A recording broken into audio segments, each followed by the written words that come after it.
बिहार विधानसभा चुनावों को लेकर मुख्य चुनाव आयुक्त ज्ञानेश कुमार, चुनाव आयुक्त विवेक जोशी और एसएम संधू आज और कल 2 दिवसीय दौरे पर पटना पहुंचे।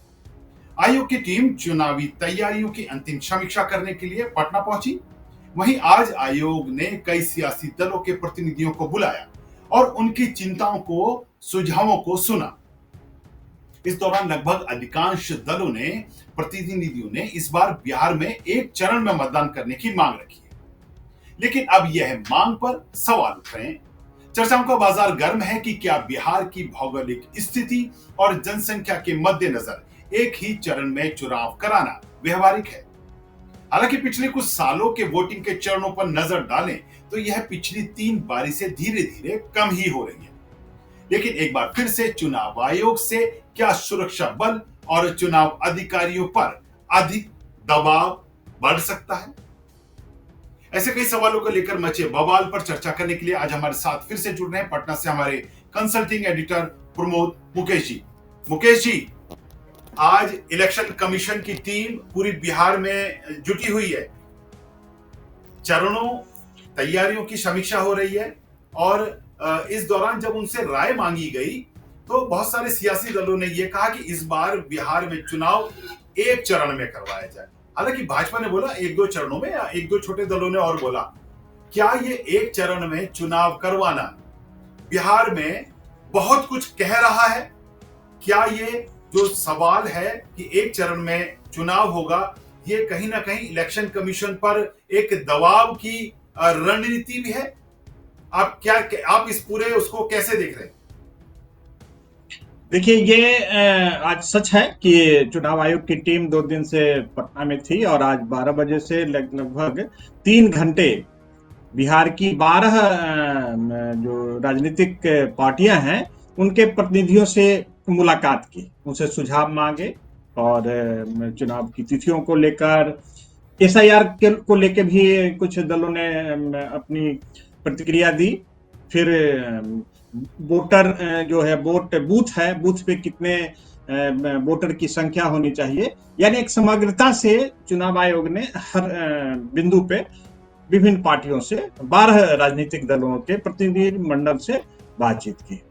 सबसे आपने सही कहा कि 2000 सन के बाद से उत्तरोत्तर आज इस स्थिति में चुनाव आयोग है कि 2020 में 3 चरणों में चुनाव हुआ था। 2015 में 6 चरणों में, 5 चरणों में और 2010 में 3 चरणों में। इस तरह से चरणों की संख्या घट रही है। ऐसा, अगर इसके कुछ व्यवहारिक पक्ष भी ऐसे देखिए कि बिहार में जब चुनाव हो रहा है तो देश में कहीं चुनाव नहीं हो रहा है। इसलिए अगर केंद्रीय बलों की प्रतिनियुक्ति की बात हो कि हम एक चरण में हम प्रतिनियुक्ति करके चुनाव करा लें, तो उसमें कोई दबाव नहीं होगा। वो अपने पास पूरे देश में पर्याप्त ये सुरक्षा बल है कि हम उसका भी उपयोग कर सकते हैं, सीआरपीएफ का उपयोग, एसएसपी का उपयोग। लेकिन जो मेन थ्रस्ट, जो जदयू, जो यहाँ की एनडीए का मुख्य धारा है, और वो उसने मांग की कि बिहार, अब पुरानी बात है कि बिहार में लॉ एंड ऑर्डर की समस्या है, बिहार में नक्सलिज्म को लेके कोई बड़ी समस्या है। इसलिए उसने फोर्सफुली, कैटेगोरिकली कहा कि अगर चुनाव आयोग चाहे तो एक चरण में, मेरी इच्छा है और मेरी मांग है कि एक चरण में हो। भाजपा भी एक चरण या 2 चरण, राजद भी एक चरण 2 चरण, माने कमोबेश सभी पार्टियां लगभग मैक्सिमम 2 चरण। यानी बिहार की चुनावी जो यात्रा है, माने मैक्सिमम फेज वाइज, उसमें निश्चित रूप से 3 से अब 2 पे, या हो सकता है चुनाव आयोग के सामने एक प्रश्न होगा। लेकिन इसमें 2-3 चीजें जो महत्वपूर्ण है, जो मैं बताना चाहूंगा कि सभी की मांग है कि छठ के बाद, छठ 28-29 तारीख अक्टूबर को खत्म हो जाएगी। और छठ बिहार में ऐसा पर्व है जहां पे पूरे देश से जो भी प्रवासी बिहारी हैं वो जरूर छठ करने घर लौटते हैं। बिहार सरकार भी पहली बार अपने तरफ से तमाम स्टेट में बसों की सुविधा राज्य सरकार द्वारा उससे लोगों को लाने की है। तो उनकी इच्छा है कि अगर जो लोग भी प्रवासी बिहारी लौटेंगे वो कम से कम प्रजातंत्र के इस महापर्व में भी शामिल हों। इसलिए उनकी पूरी मांग है कि छठ के तुरंत बाद इलेक्शन हो और जितना कम फेज में हो, तो जो भी प्रवासी आएंगे, या हर कोई सोचता है कि हमारे ही सपोर्टर हैं तो हमारे पक्ष में वोट करेंगे, इसलिए उनकी मांग है। और जिस ढंग से ये तो तय ही है कि मैक्सिमम 2 चरण होगा और एक चरण में भी हो सकता है, पता नहीं, मुझे स्मरण नहीं है, हाल के दिनों में नहीं हो सकता है, आजादी के बाद के जो चुनाव हुए हों तो उसमें बिहार में या देश में भी विधानसभा लोकसभा का चुनाव एक साथ होता था तो शायद एक ही चरण में होता था। लेकिन बिहार में जिस ढंग से नक्सल और बूथ लूट, कैप्चरिंग, जो ये बड़ा फेनोमेना था, तो उसको कंट्रोल करने के लिए कई फेजों में चुनाव होते थे। लेकिन स्थितियां 2020 में साफ सुथरी कि 3 चरण में हुआ। तो निश्चित रूप से ये अब चुनाव आयोग को करना है, और आयोग अगर एक चरण में फैसला ले तब भी हो सकता है कि आयोग पे निशाने लगाने वाले महागठबंधन तो कोई भी और बहाना लगा सकते जी हैं। जी, क्योंकि अब तक ये कहा जाता रहा है, जैसे पिछली बारी तेजस्वी यादव ने बोला, चुनाव आयोग के लिए भी बड़ा चुनौतीपूर्ण होगा कि एक में ही कराए, क्योंकि अगर चुनाव आयोग एक करने के बाद 2 या 3 चरणों की तरफ जाता है तो उस पर भी आरोप लगेंगे। तेजस्वी यादव ने जैसे पिछली बार कहा था कि भाई इतने चरणों में, 5-5 चरणों में, 3-3 चरणों में कराने की ऐसा क्या जरूरत लग रही है? क्या चुनाव आयोग पर डायरेक्ट जो आरोप लगाए गए कि भाई आप सत्तारूढ़ पार्टियों को फेवर दे रहे हैं, उधर एक जगह वोटिंग पड़ रही है, दूसरे किसी विधानसभा में जो दूसरे चरण में मतदान जहां होना है, वहां से सत्तारूढ़ दल का कोई नेता, बड़ा नेता, जो प्रभावी नेता है, वो वहां से भाषण दे रहा है, तो वो डायरेक्ट वोटरों को इन्फ्लुएंस करने की बात आती थी। तो अब ये जो मांग सियासी दलों ने रख दी है एक चरण की, अगर इससे बहुत ज्यादा दबाव तो अफसरों पर होगा कि एक चरण में ही कराएं, और मैक्सिमम से मैक्सिमम अगर बहुत ज्यादा जरूरत पड़ जाए तो 2 ही चरण हो। पर क्या प्रशासनिक अमला यहां इस तरह से तैयार है बिहार में कि एक चरण में, क्योंकि भौगोलिक स्थिति को देखते हुए थोड़ा टफ तो रहा है पीछे भी और अभी भी। नहीं, ऐसा नहीं है। ये अगर पिछले बार चुनाव हुआ था, और ये जो तेजस्वी यादव आरोप लगाते हैं, लोकसभा में लगाते थे, लोकसभा में 5-6 चरण में चुनाव हुआ था। तो सच आपने कहा कि अगर भागलपुर में वोटिंग पड़ रही है तो सिवान में मोदी जी जनता को संबोधित कर रहे थे, तो इनडायरेक्टली उसका इम्पैक्ट। और बिहार का इलेक्शन भी इस बार भी नरेंद्र मोदी ही स्टार प्रचारक एनडीए के होंगे, इसलिए अगर उनका इशारा है कि जितना कम फेज में हो तो कम से कम वोट के दौरान और ये न मैसेज जाए, इसलिए एक टेम्पो जो बने चुनावी वो एक ही तरह का रहे। लेकिन सिर्फ और सिर्फ रामविलास जो पारस की जो पार्टी है वो, और जदयू ने कहा है कि सिंगल फेज में इलेक्शन हो, नहीं तो मैक्सिमम है कि ठीक है एक में नहीं हो पाए तो 2 में करिए। इसलिए ये मानिए ही कि 2 में होगा, और 1-2 दिन के अंदर ही ये फैसले होंगे, क्योंकि जब भी आप अनाउंस करते हैं तो 28 दिन, मिनिमम 28 दिन का गैप होना चाहिए अनाउंसमेंट के बाद के पहला जो आप डेट रखते हैं। अगर 28-27 ये अक्टूबर को छठ है, तो छठ के बाद जो 5-7 दिन का समय बचेगा, तो निश्चित रूप से या तो 2 फेज में होगा, तो 3 को एक होगा या 7 को, और 10 तारीख तक काउंटिंग की होगी। जो पूरी यहाँ पे ये सोशल मीडिया से लेके और आम अधिकारियों में भी है कि 15 से पहले भी पिछले साल भी 10 नवंबर को काउंटिंग हो गई थी, उसके पहले 8 नवंबर को 2015 में काउंटिंग हो गई थी। हाँ, 2010 में क्योंकि लंबा फेज चला था, और ये छठ और दुर्गा पूजा को लेके ही एक फेज में 10-10 दिन, 15-15 दिन का गैप था। लेकिन ये अक्टूबर महीने इस बार संयोग से सारा पर दुर्गा पूजा भी खत्म हो गई, 2 तारीख को ही विजयदशमी, 21 तारीख को दीपावली, 6 दिन बाद छठ। यानी ये आप इस फेज को समझिए कि प्रचार प्रसार का रहेगा और नवंबर के फर्स्ट वीक में निश्चित रूप से डेट का अनाउंसमेंट होगा। और इसलिए पार्टी चाहती है, सभी पार्टी चाहती है कि जो भी प्रवासी छठ में आए वो वोट दे के ही लौटें। जी, लेकिन ये जो तैयारियों का क्रम होगा, इसको लेके दो तरह से वो है। एक चरण में चुनाव होना मतलब जो पूरा प्रबंधन है उसको बहुत ही हाई स्टैंडर्ड के लेवल पे इसका क्रियान्वयन होना, साथ में सियासी दबाव भी बनेगा, सियासी दबाव मतलब प्रशासनिक दबाव भी बनेगा काम का। लेकिन एक बड़ा फायदा भी है कि एक चरण में चुनाव होगा तो जो चुनावी खर्च होता था, जो सरकार का जो खर्च होता उसमें वो अच्छी खासी कटौती भी नजर आएगी। तो वैसी दृष्टि से एक चरण में चुनाव होना तो बहुत अच्छा एकदम ठीक सूचन है। है।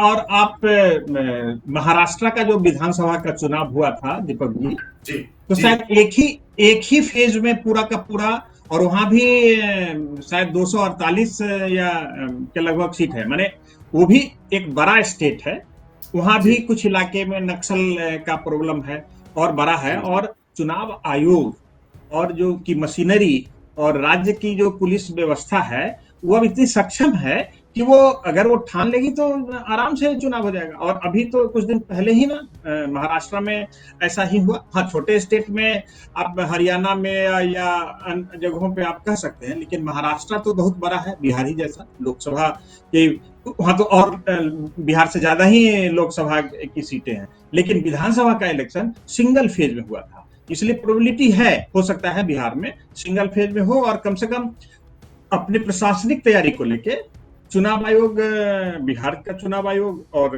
जो केंद्रीय चुनाव आयोग है वो पूरी तरह से मुकम्मल तैयार है। वो कोई इशू नहीं होगा कि हम तैयारी नहीं कर पाए।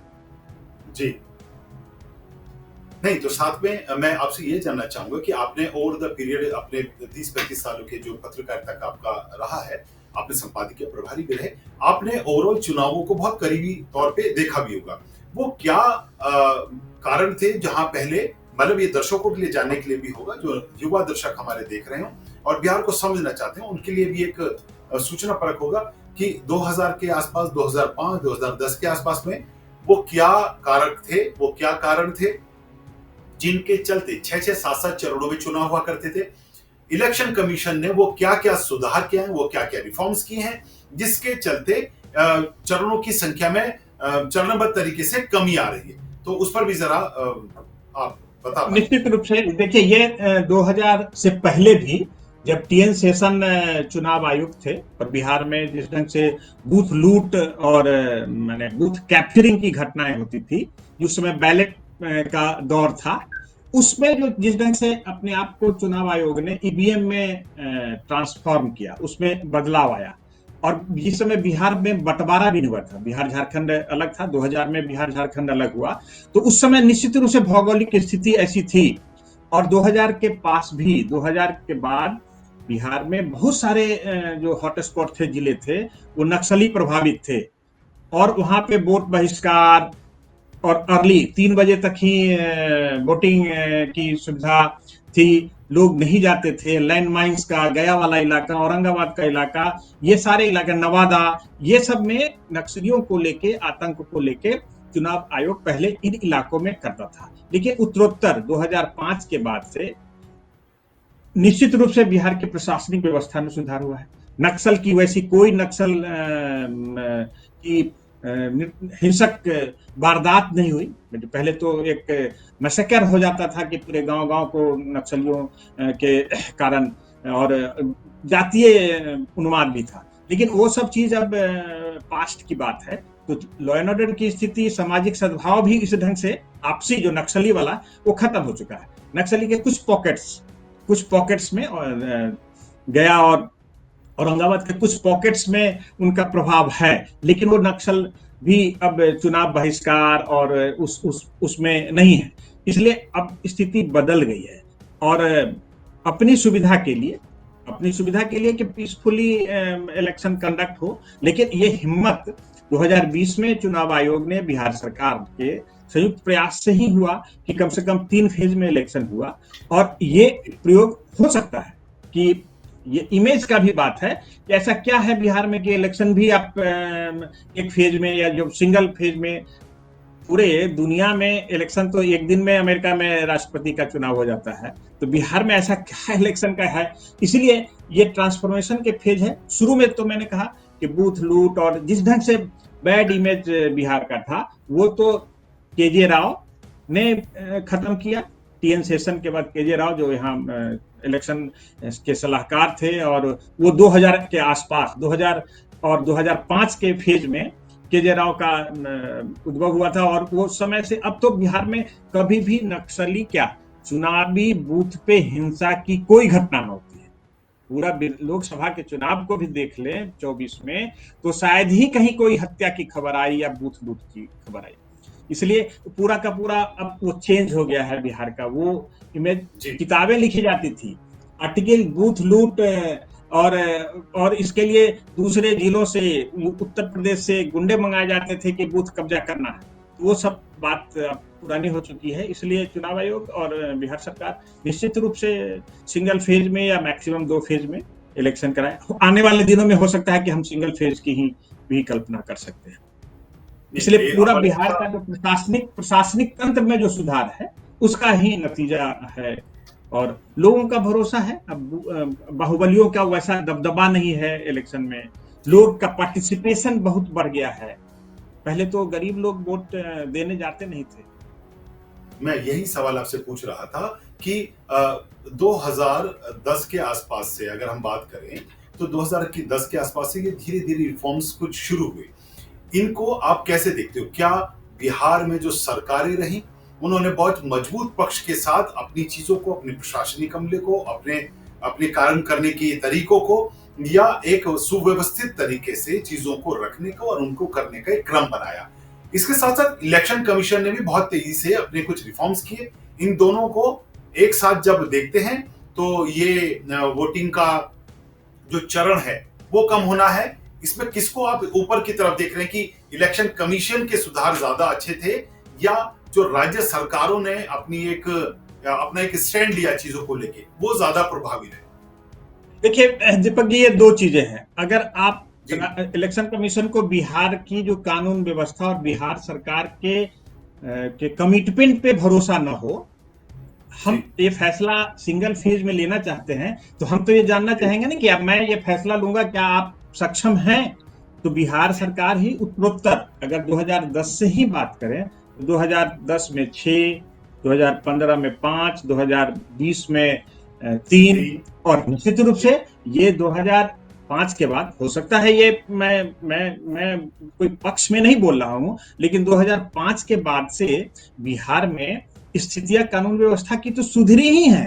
माने इसको कोई भी नेकेड आई से, कोई अगर फर्स्ट टाइमर अगर 2005 के पहले अगर बिहार आया हो और बिहार अभी भी आया हो, तो उसको दिख सकता है कि बिहार में, आप सोच लीजिए, 1-2 दिन पहले तक कुछ इलाकों में वो जो पोलिंग बूथ के जो लोग रहते थे उनको जाना पड़ता था, क्योंकि इंफ्रास्ट्रक्चर नहीं था।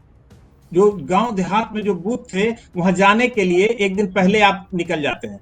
आज वो स्थिति नहीं है। आज बिहार में, माने ये आप अभी तो कल्पना है कि 5 से 6 घंटे में हम बिहार के किसी कोने में से पटना आ सकते हैं, और ऐसा सिर्फ स्लोगन नहीं है, ये हकीकत है। नेक्स्ट स्टेप 3.5 घंटा में। इसलिए जो इंफ्रास्ट्रक्चर का जाल है, जैसे गया के, औरंगाबाद के और जो जहानाबाद और के इलाकों में जो नक्सली वाला इलाका था, वहां पे 5 घंटा 10 घंटा रात, आपको शाम के बाद कोई गाड़ी नहीं चलती थी। आपको डर रहता था कि लैंड माइन्स का बिछा होगा।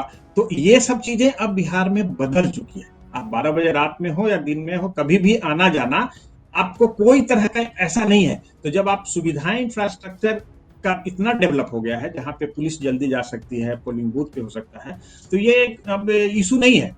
लेकिन उसमें बिहार सरकार का भी रोल है, और चुनाव आयोग तो उसी भरोसे पे एक्ट करेगी। चुनाव आयोग ने तो ईवीएम, तो आप जो काम पहले गिनती होती थी 3 सुबह से लेकर शाम तक, तो 12 बजे रात तक गिनती ही होती थी। अब तो 12 बजे 1 बजे के बाद तो ट्रेंड आ जाता है कि अब कौन जीत रहा है, कौन हार रहा है। इसलिए रिफॉर्म चुनाव आयोग में भी है, और बिहार सरकार के में जो उत्तरोत्तर इमेज को लेके और कानून व्यवस्था को लेके सुधार है।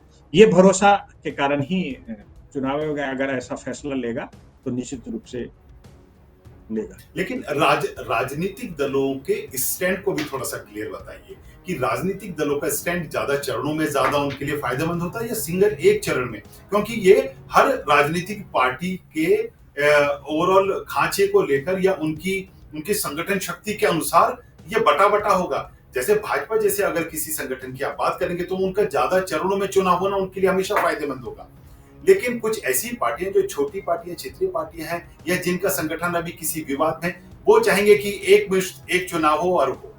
तो आप जरा से इस पे प्रकाश डालिए कि राजनीतिक दलों के लिए एक चरण में चुनाव होना और जैसे पहले होते थे तो वो क्या फायदा होता था और उनका पहले क्या नुकसान था। नहीं, देखिए, जो बड़ा दल है वो निश्चित रूप से वो चाहता है, लेकिन वो भी अब मैक्सिमम 2 पे आ गया ना।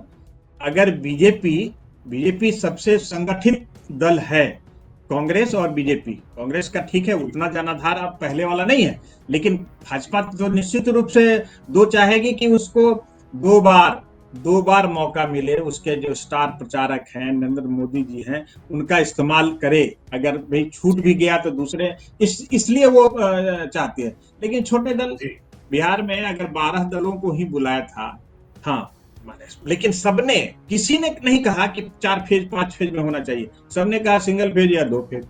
यानी अब ये अब क्लियर हो गया है कि बिहार में मैक्सिमम 2 फेज में ही, या चुनाव आयोग अगर एकदम हिस्टोरिक डिसीजन ले, जैसा कि सबको लगा कि अचानक कि अरे जदयू भी चाहती है कि सिंगल फेज में इलेक्शन हो, क्योंकि उसका यूएसपी जो नीतीश सरकार को लेके है ना कि हम कानून व्यवस्था, सुशासन और अब नक्सल का कोई इशू नहीं है, तो क्यों नहीं बिहार में एक बार एक ही फेज में चुनाव हो सकता है। और एक तरह से इंडोर्स ही किया है, मैंने ये भाजपा ने इंडोर्स ही किया है कि नहीं सिंगल में हो जाए, अगर नहीं हो तो 2 किया जाए। राजद ने भी कहा कि सिंगल में हो, नहीं तो 2 में हो। यानी कमोबेश हो सकता है कि ये single phase, single shot election हो, और ये हो तो निश्चित रूप से और सबको छठ के समय जो प्रवासी बिहारी लोग आते हैं और अच्छी संख्या में, मैंने काफी बड़ी संख्या में, जो ये मुद्दा भी विभिन्न पार्टियों का है, अगर तेजस्वी भी ये सवाल उठाते हैं कि 20 साल में इतनी बेरोजगारी और पलायन है, जनसुराज का भी एक मुद्दा है कि ये बड़ा पलायन का मुद्दा है। तो लोग जो भी मजदूर काम करने जाते हैं उनको लाने की भी योजना, अगर सरकार चाहती है कि वो आवे तो छठ पर्व में ना आवे, वो चाहते हैं कि छठ पर्व में आवे और जो चुनावी पर्व है उसमें शामिल हो, या सिंपैथाइजर हो कि चाहते हो कि हमारे लिए ये वोट बैंक बने। जी मुकेश जी, थोड़ा सा हमारा वो जो मेरा एक सवाल था वो थोड़ा सा उसका एक पॉइंट ये छोड़ भी आपकी जवाब में छूट गया कि सियासी दलों को क्या लाभ थे और क्या नुकसान, तो उस पर भी जरा सा एक बार दोबारा में चाहूंगा कि आप प्रकाश डालें कि एक चरण में चुनाव होने से क्या फायदा और 3 चरण में चुनाव होने से कुछ को फायदा था और कुछ को नुकसान, तो वो उस पर भी देखिए, ये जो जीतती है ना, एक फेज में अगर भाजपा जीत गई महाराष्ट्र में तो कांग्रेस एसआईआर के सवाल उठा दिया कि वोट चोरी हो गया। पहले ऐसा नहीं था, ऐसा पहले या 2 फेज में हो 3 फेज में हो, चुनाव पे जब रिजल्ट आ जाता था सब लोग स्वीकार करते थे कि ये जनता का फैसला है और हमको ये स्वीकार है। लेकिन जो अभी जिस ढंग से राजनीति हुई, आप सोचिए कि पूरा हंगामा, पूरा विधानसभा का अंतिम सत्र एसआईआर के सवाल पे खत्म हो गया, लोकसभा का सत्र भी महीनों इसी पे चलता रहा। अब तो एसआईआर की रिपोर्ट आ गई, वो उसका फाइनल डॉक्यूमेंट भी हो गया, कहाँ उसकी चर्चा हो रही है? आपने एक प्रेस कॉन्फ्रेंस भी देखा। इसलिए अगर मल्टी फेज में हम जीतेंगे तो है, ऐसा कोई ये नहीं। मैंने कहा ना कि बड़ी पार्टियों को अगर मल्टी फेज में होता था तो उनको अपने नेताओं को, इन्फ्लुएंसर को, मोटिवेटर को मोबिलाइज करने में ज्यादा माने, क्योंकि अगर जस्ट मैं उदाहरण से बताना चाहूं कि लोग विधानसभा के चुनाव में योगी आदित्यनाथ बीजेपी के जरूर बिहार में स्ट्रांग प्रचारक के रूप में होंगे, हर कोई चाहेगा कि मेरे क्षेत्र में हो, जब सिंगल फेज में होगा तो चुनाव से पहले जहां जहां जाएंगे वहीं, लेकिन अगर फेज वाइज होगा तो बांट लेंगे अपना कार्यक्रम कि हाँ हाँ फर्स्ट फेज के समय इतना इस इलाके में करूंगा। इसलिए जो बड़ा दल है और जो उसके बड़े हैं उनको जो फायदा होता था, और छोटे दल को क्या, छोटे दल तो माले को मान लीजिए, माले जो स्ट्रांग होल्ड है, जो वाम दल है, उसका तो स्ट्रांग इलाका है, उसका स्ट्रांग एक फिक्स्ड वोट बैंक है। आप उसको सिंगल फेज में कराइए या डबल फेज में कराइए, उसका वोटर है निश्चित, उस पर कोई इम्पैक्ट नहीं पड़ता है। लेकिन ये जो कांग्रेस भी चाहेगी कि अगर मल्टी फेज हो तो हम राहुल गांधी को, प्रियंका गांधी को, या जो भी टॉप लीडर हैं उनका हम इस्तेमाल करें। जी, प्रमोद जी, एक आखिरी सवाल। अभी हमारे साथी ने हमें एक सोशल मीडिया का एक पोस्ट शेयर किया है। उस पोस्ट में लिखा है कि जदयू ने सीधा सीधा एक चरण में बोला और भाजपा ने 1 से 2 चरण। तो वो जो पोस्ट चल रही है उसमें थोड़ा सा कटाक्ष भी है क्या कि जदयू मतलब नीतीश कुमार क्या इस बात से भी आशंकित है कि अगर मोदी को 2 बार मौका मिला या बीजेपी को 2 बार मौका मिला तो इनकी जीत का परसेंटेज या इनकी मारक क्षमता ज्यादा हो जाएगी और हो सकता है कि आंकड़े पिछली बार की तरह ही कुछ हिले हिले से आए। क्या ऐसी कोई नहीं, आशंका? अभी अभी अब तक की जो दीपक जी एनडीए की जो केमिस्ट्री है, जो जी मैंने वो उसमें एक बड़ा बाइंडिंग फोर्स है। मैंने आज ही देखिए, आज ही जी बिहार में बहुत सारी योजनाओं का शिलान्यास या उद्घाटन हुआ, एनआईटी कैंपस को भी, और ये स्किल डेवलपमेंट यूनिवर्सिटी जो कर्पूरी ठाकुर के नाम पे, जननायक कर्पूरी ठाकुर के नाम पे बिहार में बना है, उसका भी उद्घाटन प्रधानमंत्री ने किया। तो बिहार में जो भी बड़ी चीजें हो रही है उसको दोनों माने सीएम और पीएम मिलके, तो ये जो केमिस्ट्री है वो अभी तक तो है। हाँ, कोई चिराग ना पैदा ले ले अभी, जब तक कि सीट का आवंटन और बंटवारा न हो। लेकिन अभी तक की जो केमिस्ट्री इंडिया में कोई बड़ा कोई छोटा का नहीं है। और हो सकता है सोशल मीडिया पे तो कई तरह के चलते हैं और जी इसमें भी लोग खोज लें, क्योंकि मुझे भी लगा कि अरे आगे बढ़ के जदयू इस बात की का डिमांड कर रहा है कि हम, लेकिन वो प्रिटेक्स्ट ले रहा है कि नहीं कानून व्यवस्था अच्छी है, नक्सल का कोई प्रॉब्लम नहीं है। लेकिन जी अभी जो केमिस्ट्री है, मुझे लगता है कि इन लोगों को पहले इलेक्शन जीतना है, क्योंकि जो महागठबंधन है वो भी काफी जी तैयारी से इस बार चुनावी मैदान में उतरेगा, और उसमें भी अभी तक डेंट नहीं है। मुकेश सहनी उसके साथ अभी भी हैं। नहीं, पर हालांकि वो बात की आगे की अलग चर्चा है। सुनने में तो ये भी है कि कुछ सीटें अभी भी एनडीए ने मुकेश सैनी के नाम की रखी हुई। इस पर बाद में चर्चा करेंगे, किसी अन्य दिन चर्चा करेंगे। लेकिन ये बात तय रही कि वोटिंग को लेकर और वोटिंग के चरणों को लेकर जो एक नया तथ्य सामने आया है कि सभी दलों ने एकमत होते हुए, लगभग सभी दलों ने एकमत होते हुए एक चरण में मतदान कराने की इस बार मांग की है।